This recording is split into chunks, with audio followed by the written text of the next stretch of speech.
writer. I help you overcome the fear of writing and publishing your book. I offer an online course called Believe You Can Write, and I support you with one-on-one coaching. Get in touch with me if you need help. And please share this podcast with a friend who you know needs to hear this episode. And please review it and leave a comment on the platform you're listening to right now. And today I'm so excited to have Kerstin Ide from Germany with me. Kerstin is an expert on Soul2Human Communication, creative media producer, and lifestyle photographer. She works with inspired women on reclaiming their authenticity and guiding them on a self-realization journey to develop their personal brand and turn their talents and passions into strong and lucrative business adventures. On her personal journey, she has found herself again and again in the situation where she put her needs and happiness on hold and focused all her time and labor force into being a super employee, with the result of 2 burnouts and losing her child and partner to self-sabotaging practices.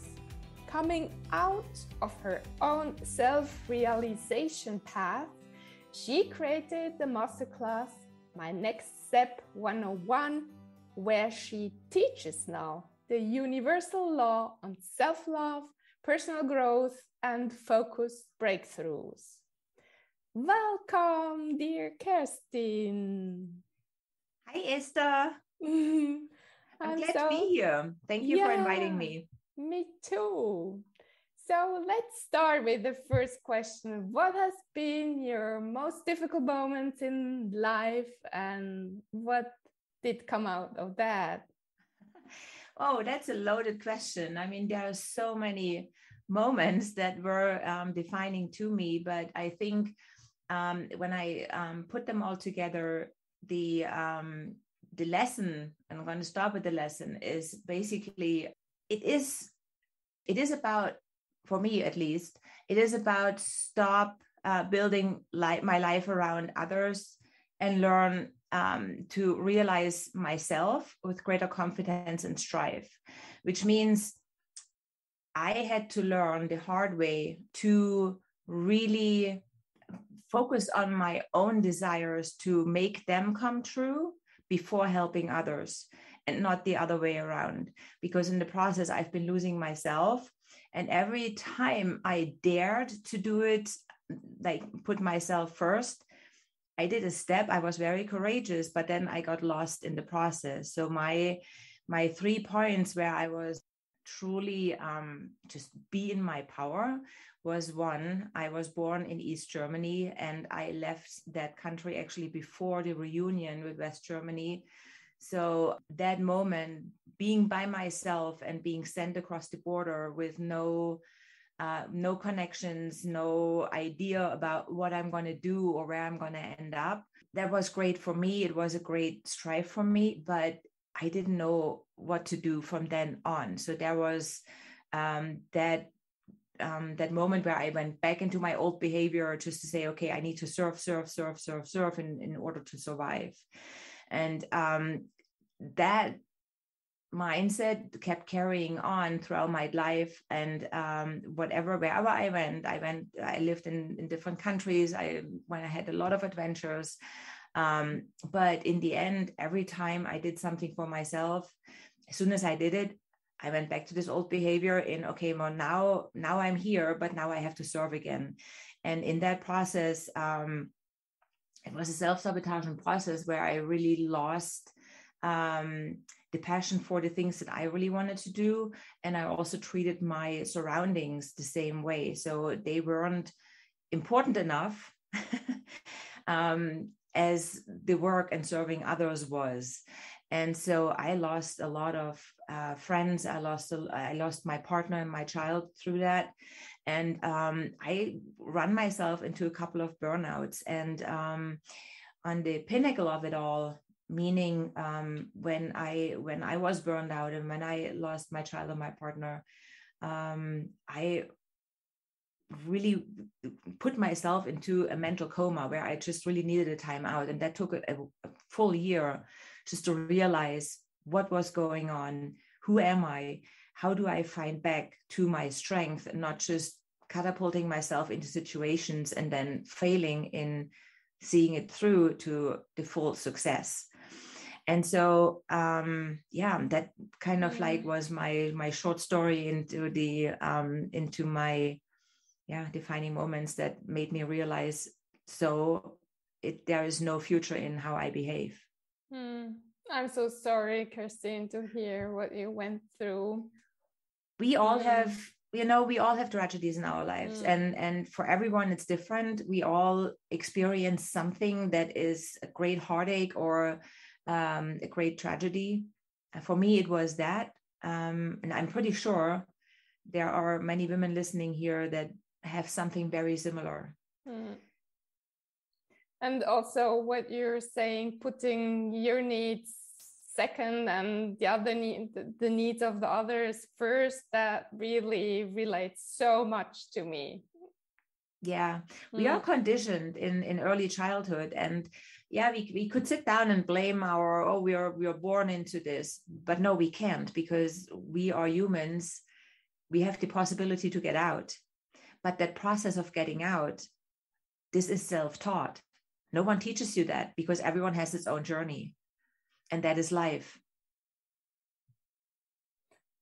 So, what do you think was the most hardest moment for you in life?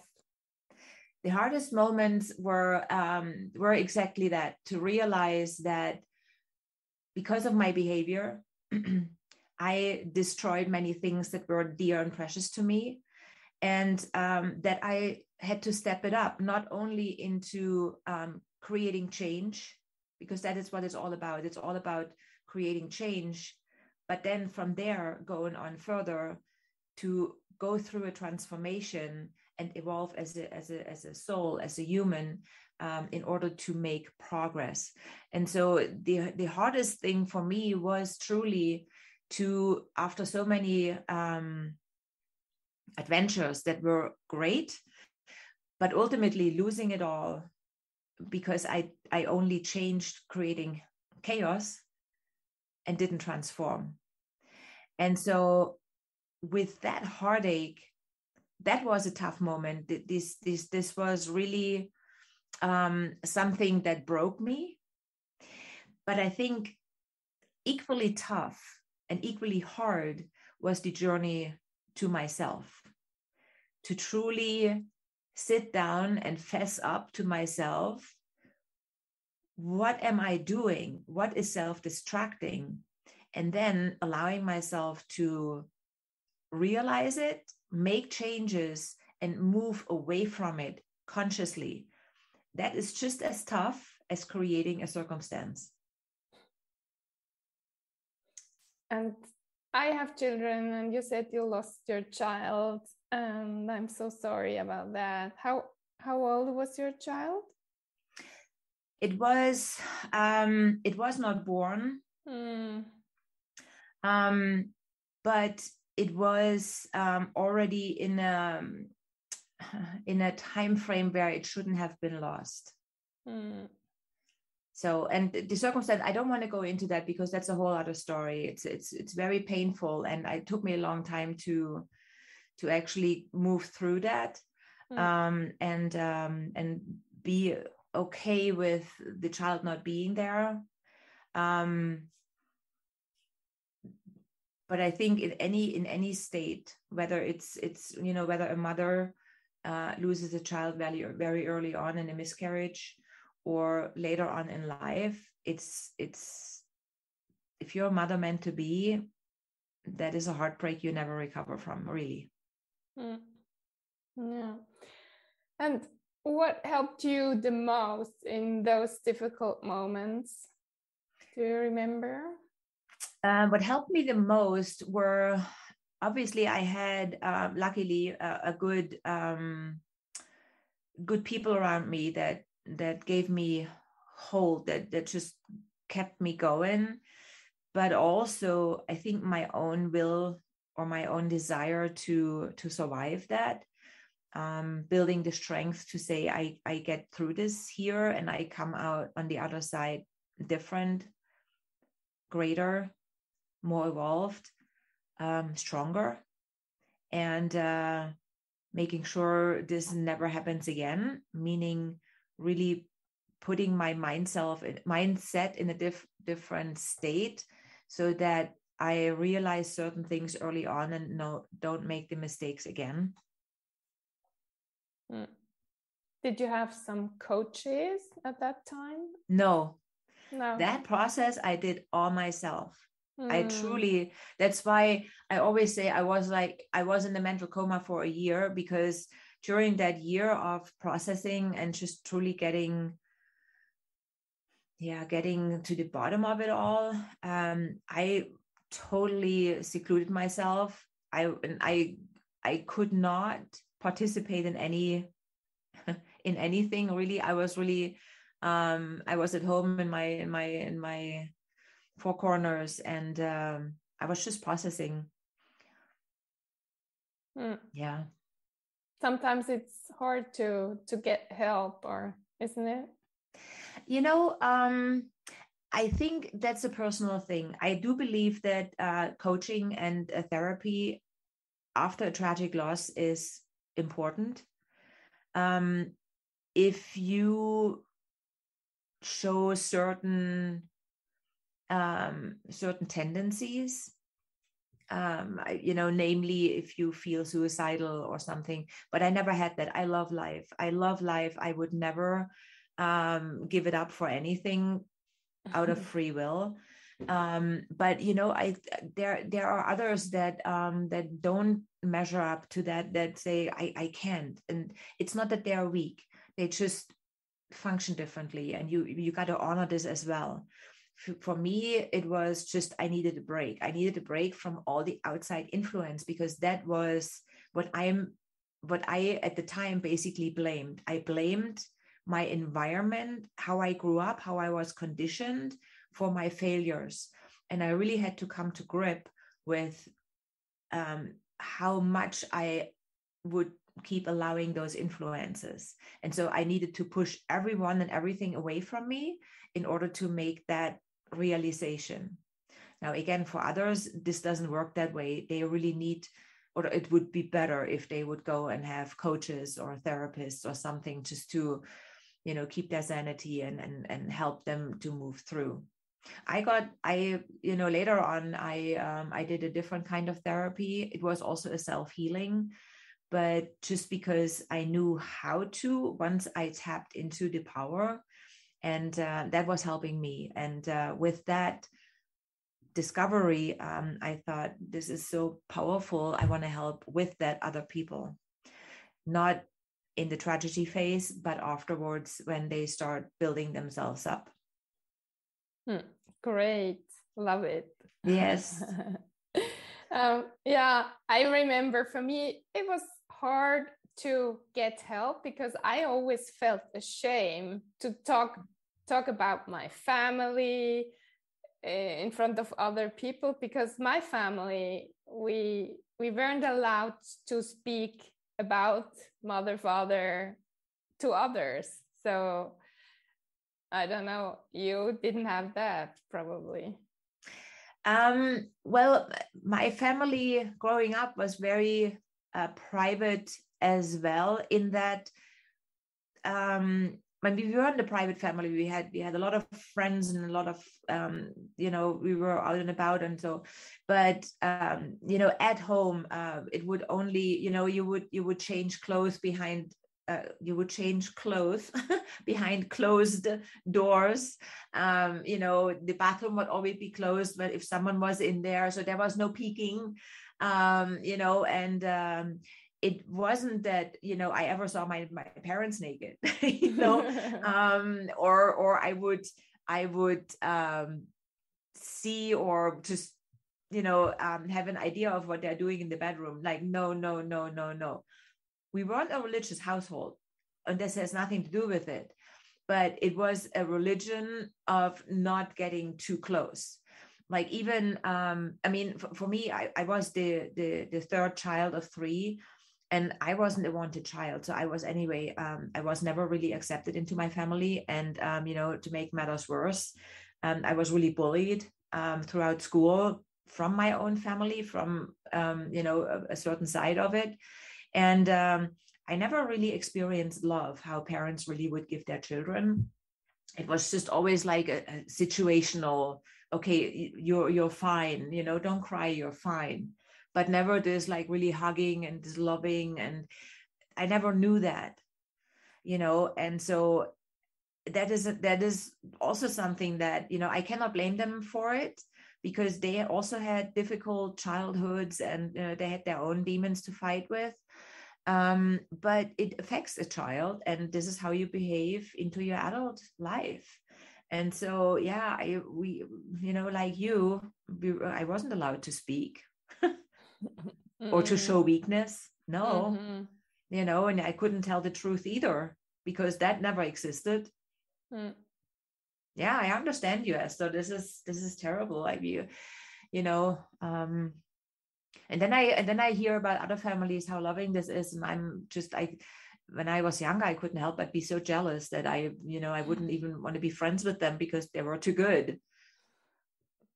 How weird. I know exactly what you mean. And then it takes so long to love ourselves, to nurture our small child in ourselves, and to heal it. Yeah. To heal it. Yeah. And to heal it is one thing, but to empower it to grow. Because we don't want to stay in the child stage.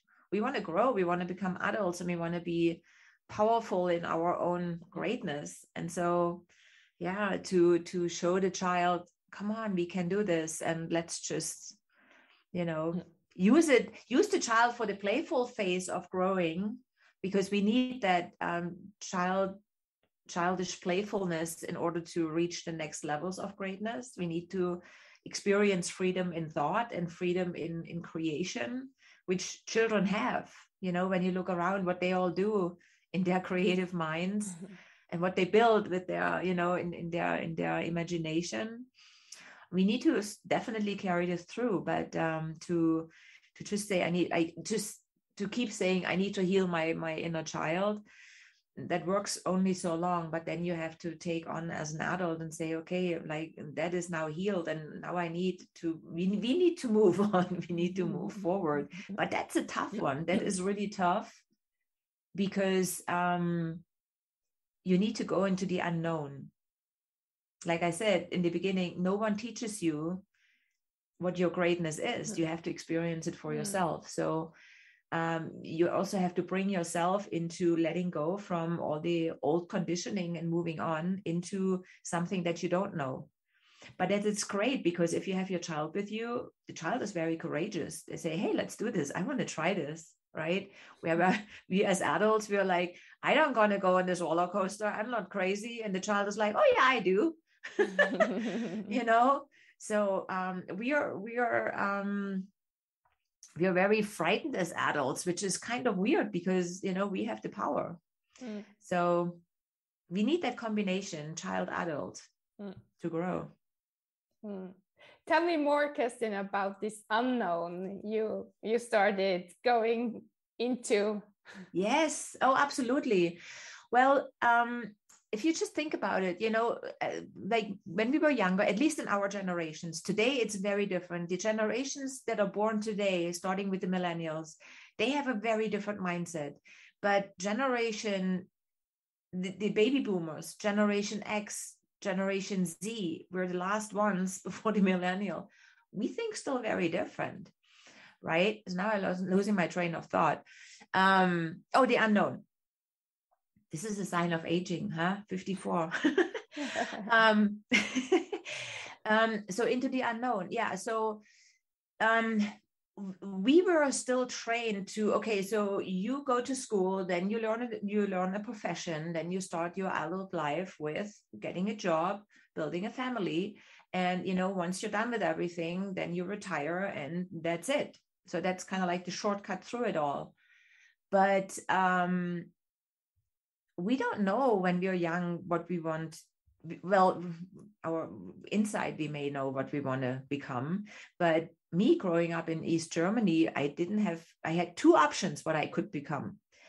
I like from a profession, I could either become a technical draftsman, which in German is Maschinenbauzeichner, or I could become an administrative assistant, kind of like something secretary, clergy kind of thing. These were the two professions that were available in my graduating year that I could start doing eine Ausbildung, eine Lehre. I don't know what this is in German. Apprenticeship. Yeah. Well, like, yeah. Mm-hmm. And what was your dream, Kerstin? I wanted to do something graphic, something creative. I wanted to do graphic design. And for me, luckily, the internet then slowly came.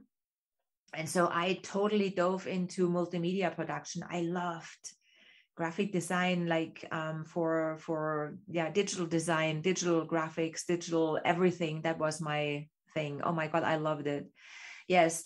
But I still, until later, I didn't know what I wanted to become as a profession, because it was a wide range what I had interests in. And so going into the unknown, going back to this, this was my place. I always stepped into the unknown because I was ready for adventure. I wanted to experience things. Like I said in the beginning, I moved from country to country. And in the beginning, I thought, oh, I'm jumping from job to job. But looking back, I had a red line going through it, and this was always marketing. I would always be on either side of the marketing, creating and executing, whereby I never learned marketing. I never went to study marketing, except in Vancouver. When I lived in Vancouver for a short moment, I did kind of like a continuing education kind of course on marketing and advertisement, but I never studied it. I would study graphics and multimedia. I went to college for that. And so but this was the profession. So I stepped into unknown in the profession, just kind of like to see where I can go with this and what I can create with it. But I was always entrepreneurial. So even though I was employed for most of my life, within the companies, I was always the one who created things that on their own could become an entity. So it was always an entrepreneurial spirit that drove me, making things better, creating things, selling things, coming up with ideas how we can make more income or profit for the company, and all these kind of things. On a personal level, that was for me, I was really curious about being human, but I also was curious about soul journeys. So if you know me, I'm way into the mystical, metaphysical, but also on the other hand, I'm like way forward into technology and new things and human evolution. So it's like, for me, I'm kind of like the middle point. And for me, stepping into the unknown, that's a theme. That's for me a total theme. Imagine when I back when I left East Germany, I did it by myself. Within 10 hours, in the morning, I got the letter I needed to leave. And in the evening, I left everything, my entire youth, my entire life behind me, went across the border into something completely unknown to me. Wow. How old were you?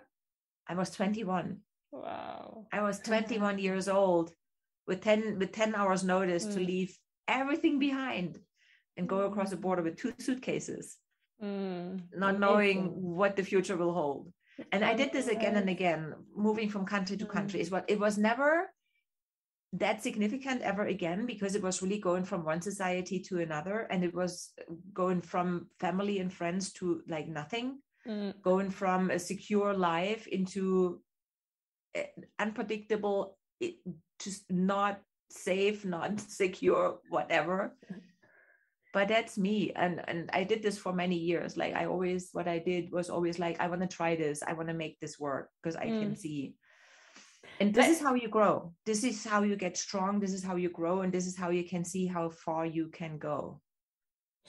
You said something interesting. Let's go back. You said you have these two sides. You have this spiritual, creative side, and the other one more new life, new technology, very progressive. Into the future. Yes, this is interesting. How you create your own being. You're unifying these two sides, or how do you cope with that? Because they're, I think there's opposite. A purpose. There's a purpose to me on that. Like I said before, it's like because we have this generational discrepancy in how we are brought up and what we believe our purpose here is. And for me, there's also a point that I always make is like, because when I see people my age, like anyone, so past 50, so I'm outing myself here, but it's like I'm past 50. When I see many of my midlifers and olders, they have, if they don't have children that are actively involved into becoming a millionaire or creating a business, because that's that's the new generation. Like, think about how many young millionaires we have that have made money on the internet, or now with the new currencies. Many of the older ones, and think back how it was when we were younger, how many of the olders, they had trouble working on the computer. They were scared of the computer, right? That was the time when we were like, no, we already computer age. We know how computer work. And the older generation, they're like, I don't, what happens when I hit the enter button? Does the thing explode? Right? That was our time. That was our older generation being afraid of computers. And now our generation, we're like, oh my God, the future, we have no grip on it. It's like, what do you mean? I don't need to type into my keyboard anymore. I just have to speak, and the groceries car comes and delivers me my food. What happened? Like, how is the future working? Or what do you mean? I just have to say, kid, come on over, and some Google car shows up, or Tesla. We don't know what the future, and I think there's a translation, because I can see how the future is developing, but many of my generation or of our generation cannot. And I think there I find a purpose and a pleasure in it, because I have that connection. I see the dangers, but also the good stuff that the future will bring. I can sense it. In my mind, I see it. And I think I can help many others to become calmer, or to prepare better for the future, because we live longer, but we are not necessarily healthier longer. So something needs to change, because retirement money doesn't carry you through. So you need to participate in one way or the other in the future when you're our generation, or baby boomer, or Generation Z. You have to. You're like, if you don't die tomorrow, you are bound to participate in the future. And if you don't know how, it's going to be difficult for you. So if you want to make sure that you have a good life into the future, and you understand what's going on, and you can work with it, then you better sit down right now and learn the opportunities and participate, and don't do this what our older generation back then did. No, you use the computer. I don't.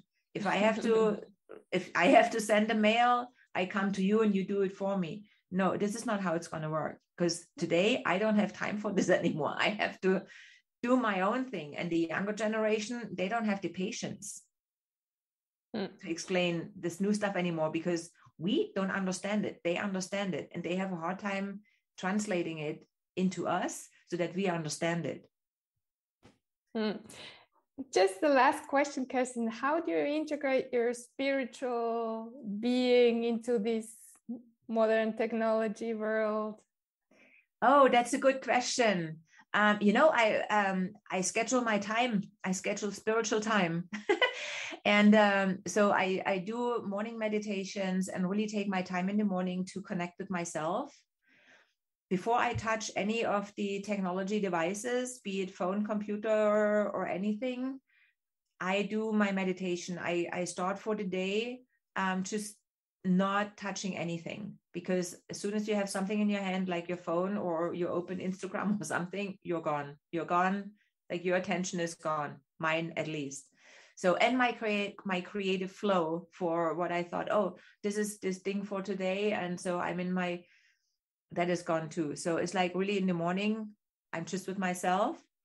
And then throughout the day, I have scheduled times where I just check back in with myself if I'm still staying true to me, or if I'm getting lost in new technology or in the new life. So I really make an effort to schedule times where I do one or the other. This is wonderful, Kerstin. And what would be the 3 important messages you would like to give to our listeners? I don't have 3, but I've been working on a blog post following Memorial Day. Last weekend was Memorial Day for us in the United States. And for the very first time, I had to honor like a dear loved one for Memorial Day, falling in the service, in the US military service. And I had a conversation with him. I was sitting with him one evening, and we were talking. And instead of saying 3 important truths, maybe I'm just gonna tell you a sentence from that blog post, because I think that is a truth in itself. Because the message that I got from him, and that is true for me and for everyone else, is that there is greatness in everyone. And with every new challenge we are committing to, there is a new layer within ourselves, a new dimension that is worth exploring. Only so can we realize how much farther we can go. Life is precious, and the best way to honor it is committing to new challenges that empower opportunities to live that greatness. And that is my truth. And I think this is a truth everyone can connect with and can move forward with. Oh, that's so beautiful, Kerstin. So thank you so much. You're so welcome. Thanks for having me. And it was a pleasure talking with you. And thank you so much, dear listener, for helping to spread the word about this podcast and helping those who need to hear these messages. Have an amazing day, and talk to you next week.